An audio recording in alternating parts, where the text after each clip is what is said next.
So welcome to exam वाला guys, क्या हाल है। So we are here for discuss SSC previous year most important question. Okay, so in the series question number one से 3 number are in the ratio of 3:4:5। The sum of the largest and the smallest equal the sum of the second and 52। Okay, बिल्कुल simple सा question है, इसको करेंगे। ये कह रहा है जो नंबर का रेशियो है वो हमारा है 3:4:5। ओके ओके, तो हम इसको क्या मानेंगे, हमारा रेशियो हो गया आपका 3x, ratio 4x, ratio 5x। Okay, तो कह रहा है sum of the largest and the smallest. Largest ये हो गया, स्मॉलेस्ट ये हो गया, यानी 5x + 3x equal the sum of the second यानी 4x एंड 52 यानी +52। इसको हम काउंट करेंगे तो हो गया आपका 8x माइनस का 4x is equal to 52। That mean 4x is equal to 52। ये आपका आ गया 1, ये आपका आ गया 3, x बराबर 13। क्या कह रहा है, द स्मॉलेस्ट नंबर क्या है 3x। तो ये क्या हो जाएगा 3 × 13, जो क्या आ जाएगा आपका 39। हो गया option number C. Okay, and the series question number second से if the radius of a circle is increase by 50% it's area is increased by. Okay, अगर हमारा ऐसा सवाल हो तो जैसे हमने आपको पिछली वीडियो में बताया है कि इन सवालों में हम क्या करते हैं, फार्मूला लगाते हैं a + b + a × b by 100। जब आपको 2% दिए होते हैं इंक्रीजिंग डिक्रीजिंग वाले, ठीक है, लॉस या प्रॉफिट दिए होते हैं तो उसमें फार्मूला लग जाता है। इंक्रीजिंग हो रहा है भाई, देखिए हम ये यहाँ पे एरिया दिया हुआ है ना, तो एरिया का फार्मूला क्या होता है πr², यानी यहाँ पे 2r आ जाएंगे कि नहीं, r × r, इसलिए यहाँ पे ये 15 × 50 हो जाएगा ना। दैट्स वाई हम यहाँ पे फार्मूला लगा रहे हैं। तो यहाँ पे फार्मूला लगाएंगे 50 + 50 + 50 × 50 / 100। ये कट गया आपका, तो यहाँ से आपका आ जाएगा 100 + 25, दैट्स मीन 125। क्या हो गया increasing. Okay okay, next question से A and B working separately can do a piece of work 9 and 12 days। Okay, इसको पहले लिख लेते हैं। ये A हो गया हमारा, ये B हो गया। ये 9 डे में कोई कार्य कर सकता है, ये 12 डे में कोई कार्य कर सकता है। Okay, if the work for a day alternately begin the work would be completed in. Okay, यहाँ पे ये कह रहा है कि अगर ये दोनों एक एक दिन का काम करते हैं तो पूरा वर्क हमारा कितने दिन में समाप्त हो जाएगा। तो अब आपको बड़ा कन्फ्यूजन हो रहा है कि इतना इसमें वर्क दिया है ना कुछ दिया हुआ है। तो आपके लिए बता दूं, अगर यहाँ पे सेपरेट 2 लोगों के लिए दिया हो कि ये इतने दिन में काम समाप्त कर सकता है, ये इतने दिन में काम समाप्त करता है, तो इन दोनों का, इसका और इसका जो आपका एलसीएम होता है वही आपका वर्क हो जाया करता है। तो इन दोनों का एलसीएम लेंगे तो ये कितना आ जाएगा आपका 60 आ जाएगा। 60 नहीं, यहाँ पे और एक छोटा सा एलसीएम और ले सकते हैं, 36 हो सकता है ना। ओके, 36 हो जाएगा। अब इसको हम डिवाइड करेंगे तो यहाँ पे क्या आ जाएगा, ये 9 4 36 और ये हो जाएगा आपका 3। यानी अब कह रहा है ये दोनों क्या है इफिशियंसी। अब दोनों को अल्टरनेटिव काम कराना है, यानी पहले दिन कौन जाएगा 4, दूसरे दिन कौन जाएगा 3, ठीक है। यानी ये जब ये एक दिन काम करते हैं, 2 दिन में हमारा कितना काम होता है, 2 दिन में कितना काम होता है 7 होता है। ओके, ये जो बताता है 7 काम हमारा होता है 2 दिन में। हमारे पास वर्क कितना है 36, इसको हम 7 से डिवाइड करेंगे तो ये कितना आ जाएगा आपका, ये आ जाएगा 5 पेयर आ जाएंगे 2 के, और आपका एक काम बच जाएगा। ये एक काम बच जाएगा ना आपका, ये एक काम को लास्ट में कौन करेगा, ए करेगा, यानी 1/4। और ये 5 जो पेयर हैं वो 2 के हैं, तो ये 2 × 5 कर लेंगे तो 10, यानी 10 डे ये और 1/4 डे ये, यानी 10 से ही 1/4 डे। समझ में आया आपको? अगर नहीं आया तो आप इसको रिवाइज करके एक बार रिवाइंड करके आप वीडियो फिर से देखिए। हम आपको दोबारा समझा देते हैं। यहाँ पे ये हमने इनका एलसीएम लिया है, जो वर्क आ गया, इनकी एफिशिएंसी 4 × 3 आ गई। ए काम कर सकता है 4, बी काम कर सकता है 3। 2 दिन में मतलब अल्टरनेटिव काम कर रहे हैं, तो 2 दिन लगेंगे तो 7 काम होगा। तो हमने 36 को 7 से डिवाइड किया तो 5 पेयर आ गए 2 के। ओके, यहाँ पे मतलब हो गया 10 दिन। हमारा काम 5 मतलब जब 7 काम 5 दिन चलेगा तो 7 पन्ना 35 काम होगा। अभी एक काम बचेगा ना, एक काम कौन करेगा, अब ए की एफिशिएंसी कितनी 4, 1/4, तो 10 दिन ये और 1/4 डे ये। 10 सही 1/4। Okay next question. Next question कह रहा है A and B together can do a piece of work in 10 day. Okay A plus B together करते हैं तो ये कितने दिन में समाप्त कर सकते हैं कोई काम को? 10 दिन में। ठीक है।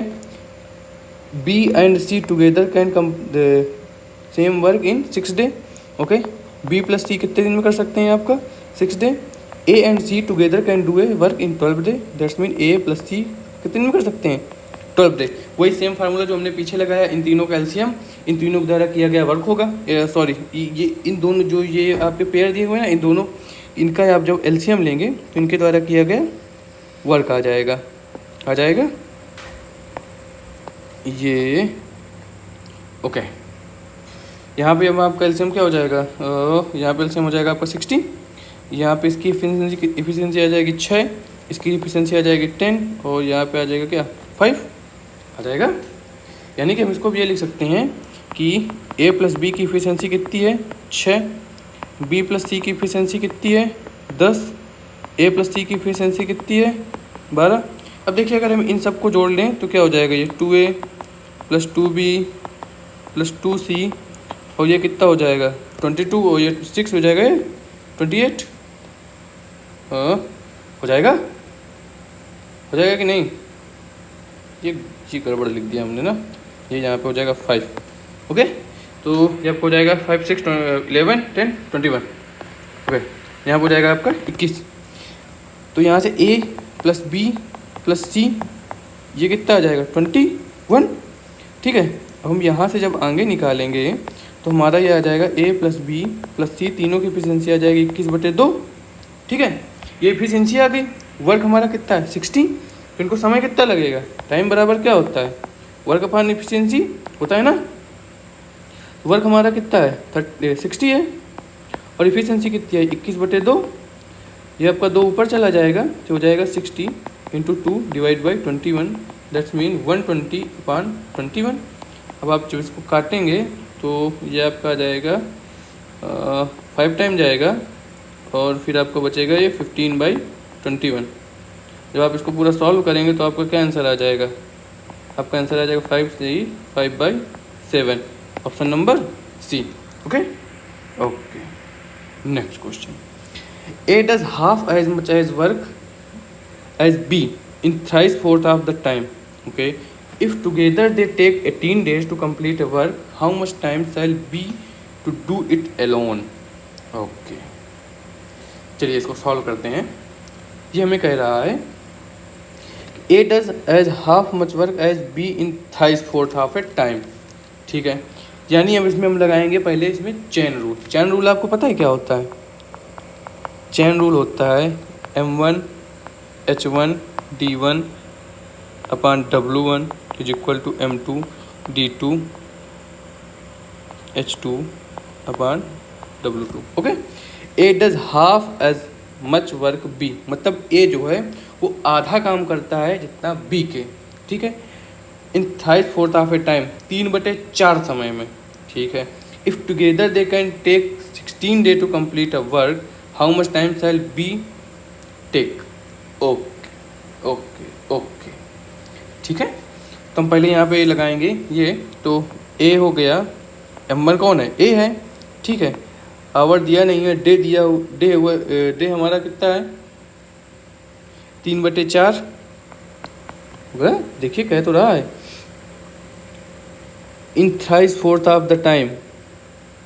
ओके यहाँ पे ए की बात करना। A does half as much work B, तो यहाँ पे वर्क हम कितना लिखेंगे? हाफ। टाइम कितना लिखेंगे? 3/4। M2 हमारा कितना हो गया? बी। ठीक है। अब ये अगर 3/4 है तो ये कितना हो जाएगा आपका? हम इसको क्या मानेंगे? हम इसको मानेंगे 1। ओके और W2 हमारा कितना हो जाएगा आपका? वर्क कितना हो जाएगा? ये वर्क हो जाएगा 1। कोई दिक्कत यहाँ तक? हम इसको यहाँ से सॉल्व करेंगे तो यह आ जाएगा आपका 3a/2 is equal to B. Okay कोई दिक्कत? यहाँ से a/b क्या आ जाएगा आपका? 3/2। यहाँ तक समझ में आया सबको? यहाँ तक आया कि नहीं? ओके अब हम यहाँ से इनकी दोनों की देखिए हमें इफ़िशियंसी मिल गई। इफ़िशियंसी मिल गई ना दोनों की। ए की 3 है ए की और बी की 2 है, तो टोटल दोनों की इफ़िशियंसी मिक्स में क्या हो जाएगी? 3 + 2 यानी 5 हो जाएगी। तो 5 अब हम ये से निकाल सकते हैं। देखिए ये कह रहा है टुगेदर ये 18 डे में काम कंप्लीट कर सकते हैं और इफिशियंसी 5 की है। तो अगर वर्क क्या होता है, वर्क बराबर इफिशियंसी इंटू टाइम होता है ना। इफिशियंसी 5 की है, दोनों की साथ में मिला के वर्क टाइम लग रहा है 3, तो इनका काम कितना हो गया, इनका वर्क कितना हो गया 90 यूनिट हो गया कि नहीं, हो गया ना। तो कह रहा है बी कितना समय लेगा एलोन करने में। अब 90 यूनिट काम है, बी के लिए निकालना है बी एलोन कितना समय लेगा, है ना। तो 90 काम है, इफिशियंसी 2 है, तो क्या आ जाएगा 45 डेज आ जाएगा। Option number D. Okay okay, चलते हैं नेक्स्ट क्वेश्चन चलते हैं हम लोग।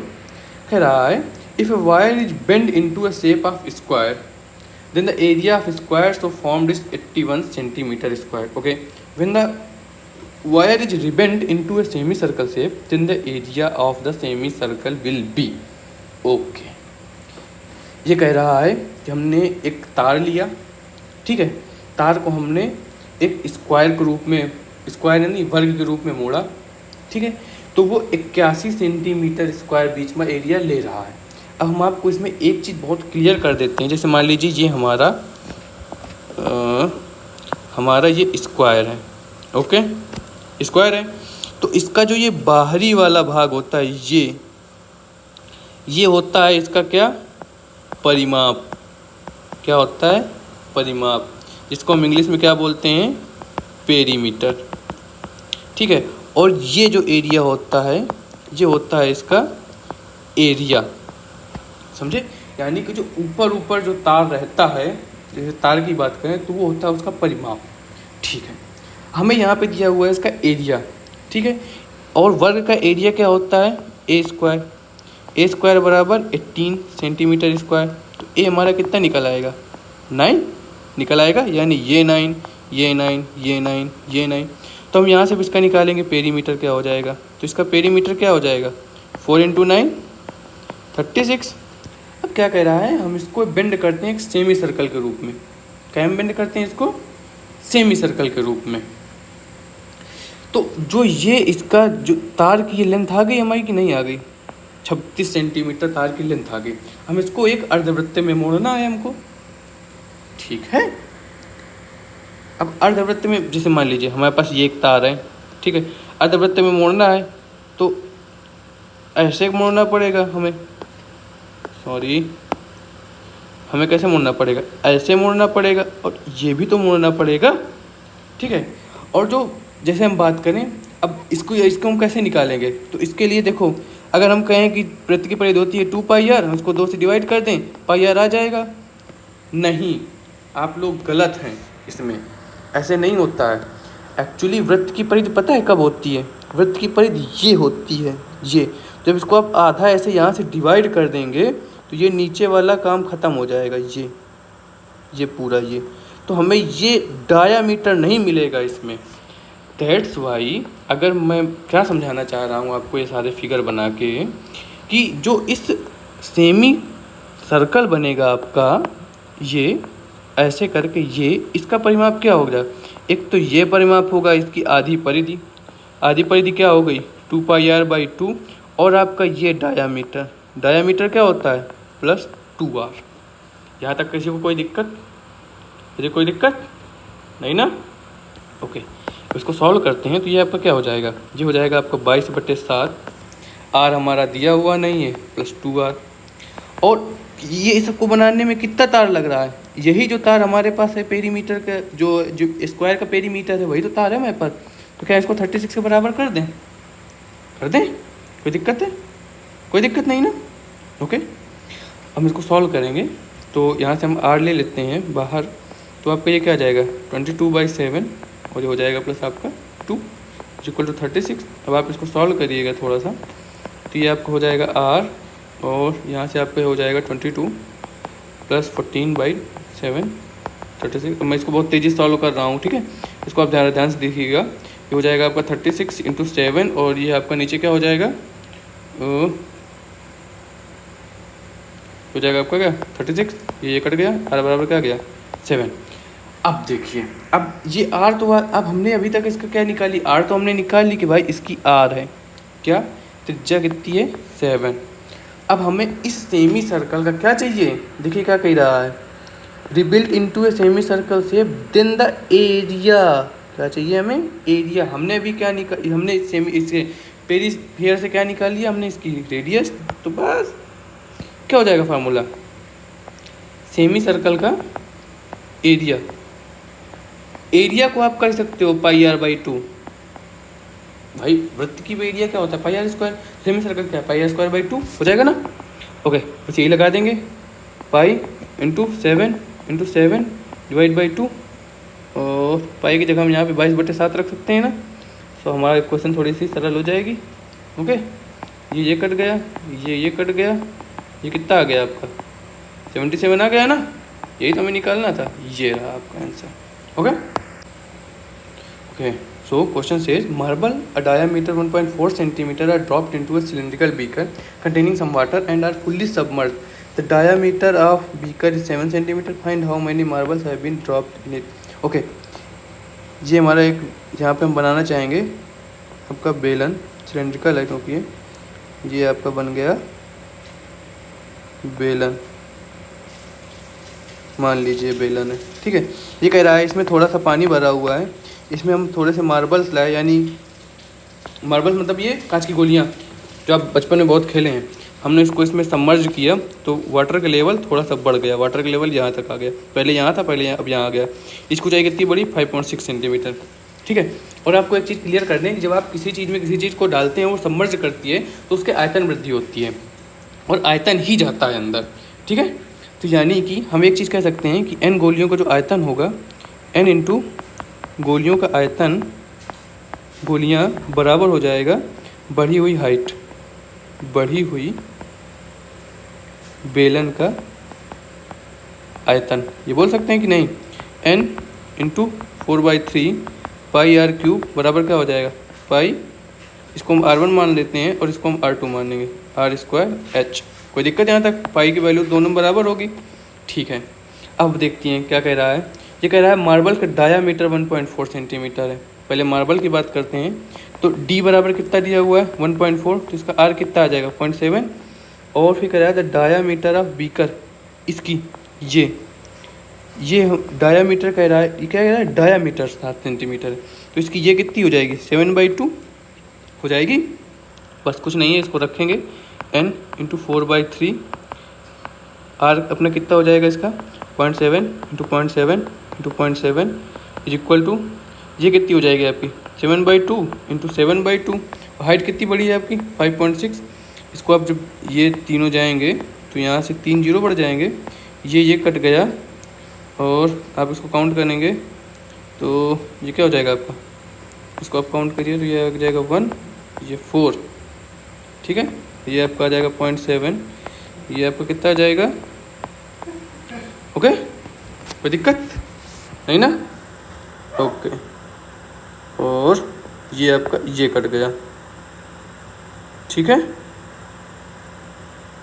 ठीक है, और यहाँ पे 0.1 बच गया, तो n बराबर क्या आ जाएगा 1500 इंटू 0.1, तो n बराबर कितना आ जाएगा आपका 150। यही तो पूछ रहा है कि कितनी कंचे डाले जाएं उसमें, 150। ओके ओके चलते हैं अगले क्वेश्चन पे। Water is flowing at a rate of 3 kilometre per hour through a circular pipe. Okay मतलब कह रहा है एक सिलेंड्रिकल पाइप है इस तरह से, इसमें वाटर गिर रहा है आपका 3 किलोमीटर पर आवर की स्पीड से, ठीक है। और इसका जो डायामीटर है ये आपका 20 सेंटीमीटर है, तो इसका आर कितना हो जाएगा 10 सेंटीमीटर, ठीक है। और एक जो पाइप में गिर रहा है, सॉरी ये टंकी में गिर रहा है, ये टंकी हो गई हमारी बड़ी सी, तो ये हो गई टंकी, छेद नहीं रखेंगे टंकी में, बिल्कुल पुराने ज़माने की है क्या, चलिए कोई दिक्कत नहीं, ये इसमें टंकी में ये वाटर हमारा गिर रहा है, ठीक है। तो कह रहा है system diameter 10 metre and depth 2 metre. Okay यानी कि आपकी ये टंकी क्या है, ये भी एक सिलेंडर है, ठीक है, जिसकी जो आपकी डेप्थ है वो 2 मीटर है और इसका डायामीटर क्या दिया हुआ है 10, ये 10 है। तो इसके लिए आर क्या हो जाएगी, आर 5, एच क्या हो जाएगी, एच हो जाएगी 2, हो जाएगी, हो जाएगी। चलिए ठीक है, अब हम इसको सॉल्व करते हैं। तो हम पहले देखते हैं, सबसे पहले देखिए, जैसे मान लीजिए हम इसमें निकालें कि 1 घंटे में ये कितना पानी भर देगी, ये पाइप जो है 1 घंटे में पानी कितना निकालेगा। तो देखिए अगर इसमें देखें, हम इस पानी को रोक देते हैं 1 घंटे के लिए, तो इसमें कितना पानी भरेगा एक समय 1 घंटे में, जो इसके 3 किलोमीटर लेंथ में पानी होगा वही तो 1 घंटे में टंकी में भर देगा ना। तो इस बेलन के लिए हम हाइट क्या ले लेंगे, 3 किलोमीटर ले लेंगे कि नहीं, आर हो गई 10 सेंटीमीटर, ठीक है। तो उस हिसाब से हम निकालेंगे, तो ये कितना पानी अब भरेगा, तो इसका आयतन निकाल लेंगे, आयतन के बराबर ही तो भरेगा। तो इस पाइप का आयतन क्या हो गया, पाई आर स्क्वायर एच हो गया। इसको सॉल्व करेंगे, पाई आर कितना दिया हुआ है 10 इंटू 10 इंटू 3। यहाँ तक किसी को दिक्कत नहीं ना, ओके। यहाँ से आपको कितना आ जाएगा, ये आपका 300 पाई आ जाएगा, ओके। अच्छा, एक चीज़ अभी गौर नहीं की, देखिए यहाँ पे ये चीज़ आपकी सेंटीमीटर में दी हुई है ना। तो हम इसको सबसे पहले तो इसको 1 यूनिट में करेंगे सबको। तो हम ऐसा करते हैं, सबको मीटर में डिवाइड करते हैं। तो इसी में सीधे हम डायरेक्ट करेंगे, पाई आर आपका 10 दिया हुआ सेंटीमीटर में, इसको मीटर में डिवाइड करने के लिए 100, इधर भी 10/100, और 3 किलोमीटर इसको मीटर में डिवाइड करेंगे तो 3000। ये 2 जीरो कटे, ये गया और ये गया, ओके। तो ये आपका क्या गया 30 पाई, यानी कि पाइप का जो वी है वो आ गया आपका 30 पाई, ठीक है, ओके, कोई दिक्कत नहीं। अब हम बात करते हैं इसी तरह जो आपकी ये सर्कुलर सिस्टर्न है। सर्कुलर सिस्टर्न मीन्स क्या होता है, पानी की टंकी जैसे आपने देखी है बेलनाकार होती है ना। तो सर्कुलर सिस्टर्न का मतलब वही गोल वाली टंकी है जो सबकी छत में रखी रहती है, ठीक है। तो इसका क्या हो जाएगा, पाई आर स्क्वायर एच हो जाएगा, ठीक है। इसके लिए हमने निकाला है आर 5 है, एच 2 है। इसमें भी देख लेते हैं, कोई चक्कर तो नहीं है ऐसा। तो ये भी मीटर में है, ये भी मीटर में, कोई दिक्कत नहीं। पाई कितना हो गया, 5 इंटू 5 इंटू 2, ये कितना आ गया 50 पाई, ठीक है। अब देखिए क्या कह रहा है, in how much time will the cistern be filled. देखिए अब इसमें क्या हो गया कि एक हमारे 50 पाई क्षमता की एक टंकी है जिसमें 1 घंटे में 30 पाई काम हो रहा है, ठीक है। तो उस 50 पाई की क्षमता वाली टंकी को 30 पाई वाले पाइप से, क्षमता वाले पाइप से भरने में कितना समय लगेगा, है ना। तो इसको हम लिखेंगे 50 पाई वाली क्षमता को 30 पाई वाले से भरने में कितना समय लगेगा, यही तो हो जाएगा कि नहीं। तो ये कट गया, ये कट गया, 5/3, ये आपको क्या आ गया 1, बचा कितना 2/3, ठीक है। ये तो आ गया पूरा आपका 1 आवर, भाई ये तो आवर में काम कर रहे थे हम ना, ये आपका आ गया पूरा आवर, ठीक है। और इसको हम कन्वर्ट कर लेंगे, तो इसको कन्वर्ट करने के लिए हम 60 का गुणा कर लेंगे, तो ये कितना हो गया आपका, ये आपका हो जाएगा 20, यानी 1 आवर और 40 मिनट, 1 आवर 40 मिनट में ये पूरा भर जाएगा, ओके। चलते हैं नेक्स्ट क्वेश्चन पे। नेक्स्ट क्वेश्चन कह रहा है, a bicycle wheel makes 500 revolution in moving 11 kilometre, the diameter of the wheel is, okay.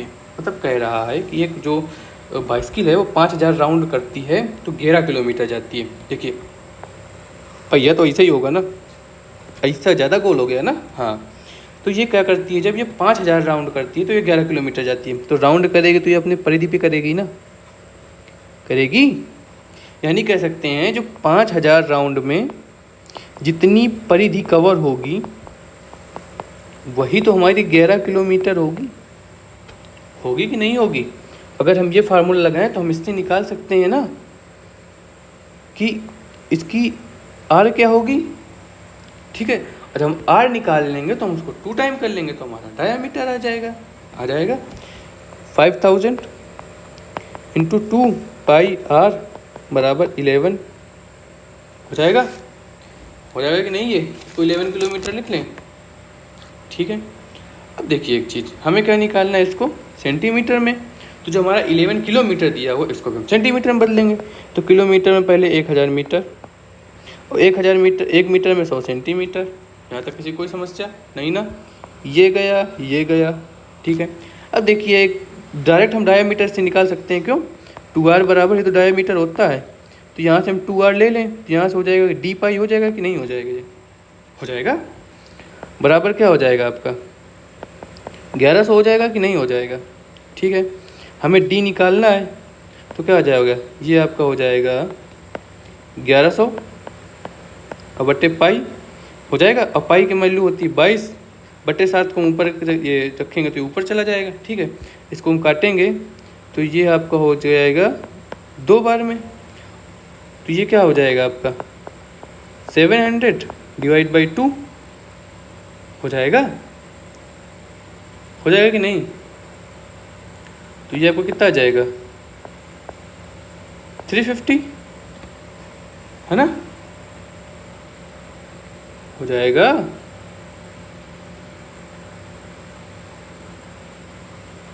बताइए, अच्छा कुछ मिस हो गया क्या, कैलकुलेशन में कहीं मिस्टेक हो गई। हाँ ये देखिए आप लोगों ने नहीं बताया, ये 5 मिस हो गया है, तो यहाँ पे 5d पाई हो जाएगा, और यहाँ पे बच्चे नीचे 5 भी रहेगा एक ये, और इसको जब फिर से काटेंगे तो ये आपका आ जाएगा क्या 70। ओके, ये रहा आपका आंसर। चलिए अगले क्वेश्चन पे चलते हैं। अगला क्वेश्चन कह रहा है at each corner of a triangle field of side 26 metre 28 metre and 30 metre. Okay, हम पहले एक ट्रायंगल बनाते हैं। ये कैसा ट्रायंगल है, ये तो हमने नहीं देखा, ऐसे बनेगा ट्रायंगल, इसमें बन गया ट्रायंगल। कह रहा है एक 26 मीटर है, एक 28 मीटर है, एक 30 मीटर है। A cow is tethered by a rope of length 7 metre, the area ungrazed by the cow. आप देखिए इसको, ये वाला क्वेश्चन जब इंग्लिश में आता है ना तो थोड़ी सी कन्फ्यूजन हो जाती है कि हम क्या करते हैं, कहाँ यार गाँव बन मतलब जो गाय है आपकी कहाँ बनेगी, तो हम बीच में बांध लेते हैं 7 सेंटीमीटर का ऐसे सर्कल मार देते हैं ना, और वो हो जाता है आपका क्वेश्चन गलत। हम उसमें यही तो करते हैं कि ऊपर पहले ट्रायंगल का निकाल लेते हैं एरिया, फिर सर्कल का एरिया निकाल देते हैं, दोनों का सॉल्व कर देते हैं, तो हमारा नहीं आता है आंसर ना। देखिए क्या कह रहा है, at each corner of a triangle field of side 26 28 30 a cow is tethered. समझे, मतलब कि जो हमारी काऊ है, गाय है, वो इनके कॉर्नर में बनती है, यानी 7 सेंटीमीटर की रोप 7 मीटर की रोप से बंधेगी तो ये एंगल कवर करेगी, फिर 7 मीटर के बंधेगी तो ये एंगल कवर करेगी, फिर 7 मीटर के बंधेगी तो ये एंगल कवर करेगी, ये भी 7 ये भी 7 ये भी 7 ये भी 7 ये भी 7 ये भी 7, ठीक है, हो गया। तो सबसे पहले हम निकालते हैं, तो हमें निकालना क्या है, जो अनग्लेज्ड एरिया है, यही वाला तो आपका एरिया अनग्लेज्ड हो जाएगा कि नहीं, ये वाला एरिया अनग्लेज्ड। हाँ अब तुम लोग कह देना कि हरा क्यों नहीं है, लाल कैसी हो गई घास, है ना। हाँ चलिए, तो हम सबसे पहले निकालेंगे क्या, इस ट्रायंगल का एरिया। हीरो फार्मूला सबने पढ़ा है ना, पढ़ा है, क्या होता है under root S minus A S minus B S minus C. Okay, और एस बराबर क्या होता है A plus B plus C by 2। और तेजी के साथ सॉल्व करेंगे, एस की वैल्यू क्या हो जाएगी 26 28 और 38 6, ये क्या हो जाएगा आपका, ये हो जाएगा कितना, ये हो जाएगा आपका 4 और ये हो जाएगा 8, इसको हम डिवाइड करेंगे 2 से, तो आपको कितना आ जाएगा, ये आ जाएगा 42। ओके, अब इसकी वैल्यू उठा के यहाँ पे रखेंगे 42 माइनस 26 करेंगे तो आपको क्या आ जाएगा 16, फिर 2 ये 42 माइनस 28 करेंगे 14, 42 माइनस 30 करेंगे 12। इसको सॉल्व, अब इसको देखो, अब इसके लिए गुणा उड़ा नहीं करने बैठ जाना, दिमाग लगाते हैं थोड़ा सा, इसके हम गुणनखंड कर लेते हैं छोटे छोटे पार्ट में, तो हम उससे कॉमन लेके वो हटा देंगे। 7 6 42 होता है 7, 6 का गुणनखंड 3 गुणे तो, ठीक है, इंटू 16 क्या करते हैं, 4 चौको 16, 4 चौको 16, ठीक है, इंटू 14, 7 दूनी 14, 12 का होता है 6 दूनी 12, 6 का मतलब 3 गुणे 2 और गुणे 2, ठीक है। गुणनखंड निकालेंगे 4 निकला, ये 7 7 से 7 निकला, ये 2 2 से ये 2 निकला, ये 2 से ये 2 निकला, ये 3 और 3 से 3 निकला। कुछ बचा अंदर? कुछ नहीं बचा। इसको हम काउंट करेंगे तेज़ी से, तो ये क्या हो जाएगा, 6 12 84 और ये 4 कितना हो जाएगा आपका, ये आ जाएगा 336। ओके, ये आ गया आपका किसका, बाहर वाले के एरिया। अब देखिए जो मोस्ट इंपॉर्टेंट पॉइंट है, आप कहेंगे अब सर इनको इनका एंगल नहीं पता है, हम कैसे निकालेंगे, है ना भाई। एंगल पता होता तो आप कहते कि हम निकाल लेते। तो एक चीज़ आपने याद किया होगा कि ट्रायंगल के जो इनर साइड के होते हैं एंगल, वो टोटल कितना होता है, 180 डिग्री होता है। और 180 डिग्री एक सर्कल में कब होता है, ये डायामीटर में जब ऐसे सर्कल बनता है। समझ में आया आप लोगों को कुछ? ये क्या कैसा क्वेश्चन है, मज़ेदार क्वेश्चन है, एकदम मज़ा आ जाती है इस क्वेश्चन करने में, ठीक है। यानी कि गाय हमारा इतना एरिया चलेगी जिसकी रेडियस 7 सेंटीमीटर है, क्योंकि इसी से हमारा भाई, इसी में से 3 पार्ट डिवाइड कर लो तो ये सब निकल आएंगे भाई। ये वाला तो 180 हो जाएंगे ना, उसी तरह से ये 180 हो गया, समझे। बेहतरीन क्वेश्चन है एकदम, लोग हिल गए हैं इस पेपर को सॉल्व करने में, ठीक है। लेकिन अब आपके पेपर में आएगा तो आप बिल्कुल सॉल्व करेंगे। तो हम इसका एरिया निकालेंगे, तो अर्धवृत्त का एरिया क्या हो जाएगा, हाफ पाई आर स्क्वायर हो जाएगा कि नहीं हो जाएगा, हो जाएगा। सॉल्व करेंगे 1/2 इंटू पाई की वैल्यू सीधे रखेंगे हम, तो 22/7 इंटू 7 ये कट गया, ये 11 आया, तो कितना आ गया 77। अनग्लेज्ड एरिया निकालना है, तो अनग्लेज्ड एरिया क्या हो जाएगा, अनग्लेज्ड मतलब बिना चरा हुआ, 336 माइनस 77, दैट्स मीन क्या आ गया आपका 259 आ गया, खत्म। ओके, बढ़िया क्वेश्चन है, इसको आप एक बार दोबारा फिर से देख लीजिएगा, क्योंकि एक बार में हो सकता है आपको समझ में ना आए। ये आपके एसएससी का क्वेश्चन है, अच्छे लोगों की हिल गई है एकदम। चलते हैं नेक्स्ट क्वेश्चन पे। ओके, सो आज आपकी क्लास यहीं तक थी, हम आपको आगे फिर से ऐसी क्लास देखते रहेंगे। चैनल को सब्सक्राइब कर लीजिएगा, आपको नोटिफिकेशन मिलती रहेगी। Okay, good bye.